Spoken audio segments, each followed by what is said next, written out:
Good morning, you guys. I already made this video last night and it ended up being way too long for it to upload. And so if I'm talking kind of fast, that is why. You have this same PowerPoint shared with you, and you could click through the PowerPoint on your own later. In fact, I would like you to, and I'll explain why in a second as we move through this. The purpose of this video is to get you to start thinking about the packet. The packet is linked various times in Canvas, and it is about photography sources, okay, in different pictures that have been taken over the years. Whenever you start a synthesis essay, you're always given some sort of introduction and like some background information or some context as to like why is this an important thing to discuss. Then you are given your question. Here is the question that you need to have in the forefront of your mind when you are going through your sources. It says, write an essay that synthesizes material from at least 4 of the sources and develops your position on what should be considered prior to releasing controversial images in the media, if they should be released at all. That is what you are going to be talking about in your test on Friday, your on demand write. This is your question. You must use 4 of these sources in your essay. So whenever you get a synthesis essay, you want to start brainstorming right away. Like before you even get into the sources, what should be considered? And something I might type here is truth.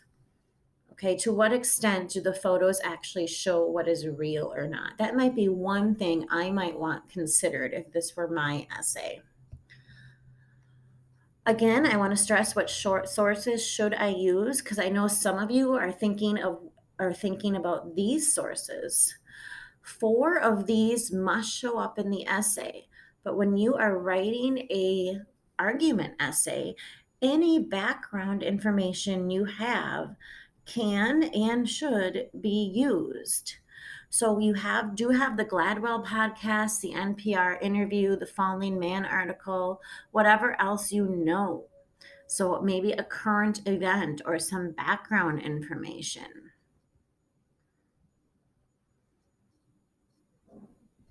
Here's an example of a current event. This is what I mean by that.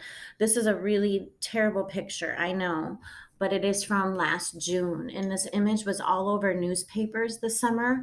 I did not choose this image to be in this packet because I kind of figured you already had this image in your head and maybe you had talked about it with family members and so forth.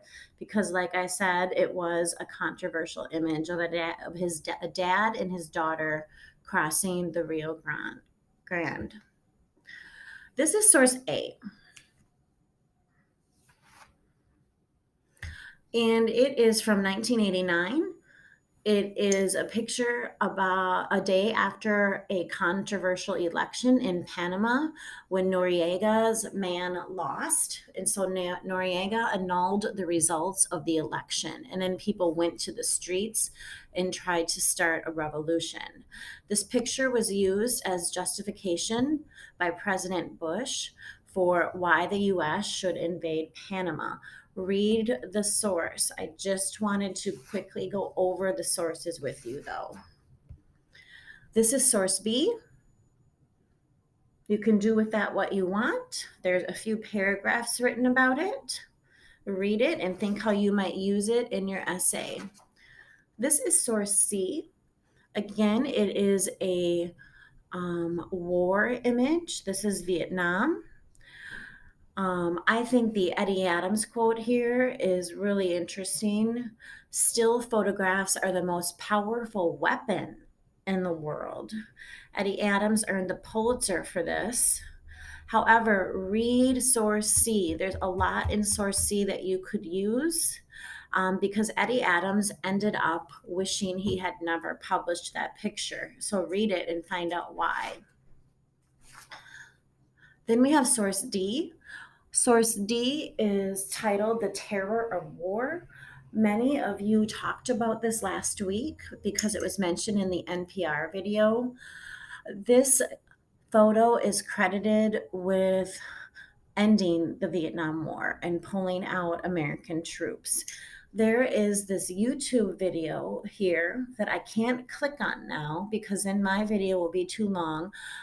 Kim Phuc, the little girl in the picture, is still alive. And she has this great little 4-minute interview that I would really like you to watch. I think it would help you out. Then you have source E, and the title of the source right away tells you what it's going to be about, when photography changed the world.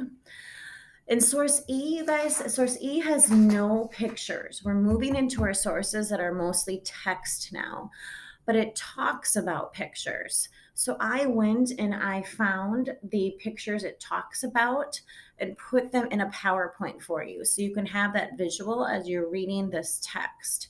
So the first one they talk about is this photo, which you've already read about and hopefully watched the YouTube video about. There's also another photo they talk about, a 2015 photo. Was considered the most heartbreaking image of 2015. And there is a YouTube video about that here. It's about 4 minutes. I did not put the picture there because it was a really hard picture to look at. Not that these all aren't terrible to look at, but please watch this at some point and click on it just because it's interesting to look at.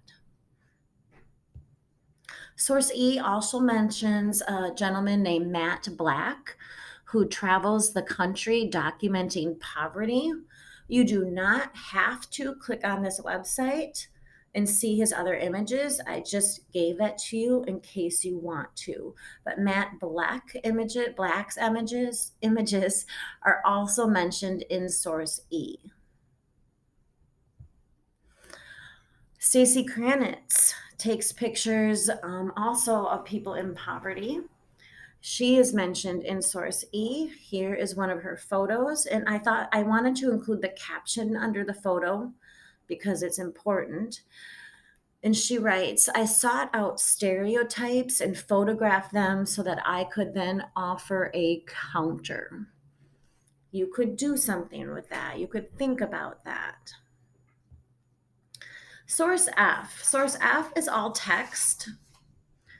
Source F is actually something that the AP teacher, the psych teacher, gave me. And you're going to read it and be like, "Mrs. Hermanson, this has nothing to do with photography." Well, but it has to do with how the mind works when we see something. And so source F talks about mirror neurons. And researchers found that monkeys, when they picked up a peanut, this is a banana in the picture, in the article it's a peanut,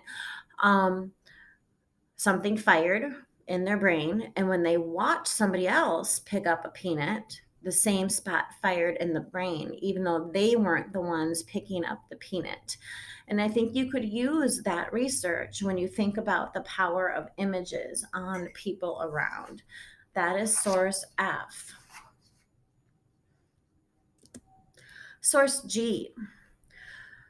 This source is about what an audience brings to a photograph, because an audience member already has a set of beliefs and circumstances, and they are going to take something out of a photograph that other audience members might not.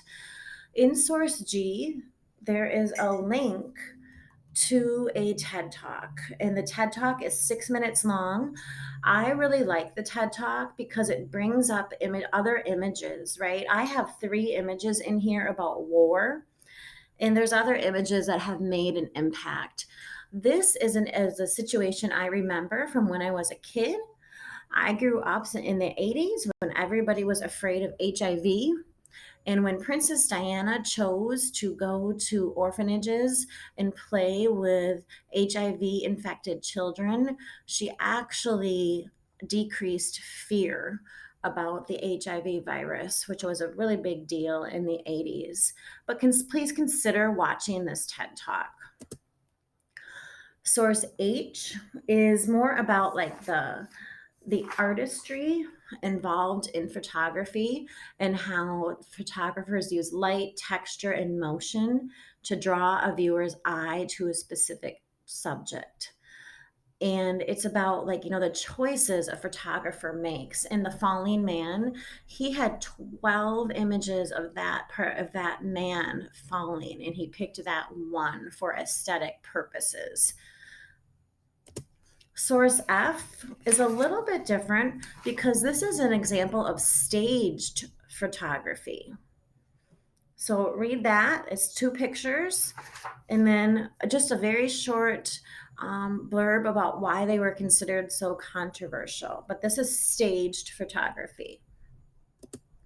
And then more present day. These were pictures floating all over a few weeks ago, empty shelves during the coronavirus. What purpose do these serve? Okay, so please go through, find the link for your photojournalism packet, click on my PowerPoint. Note again, in this PowerPoint, we did not click on the videos.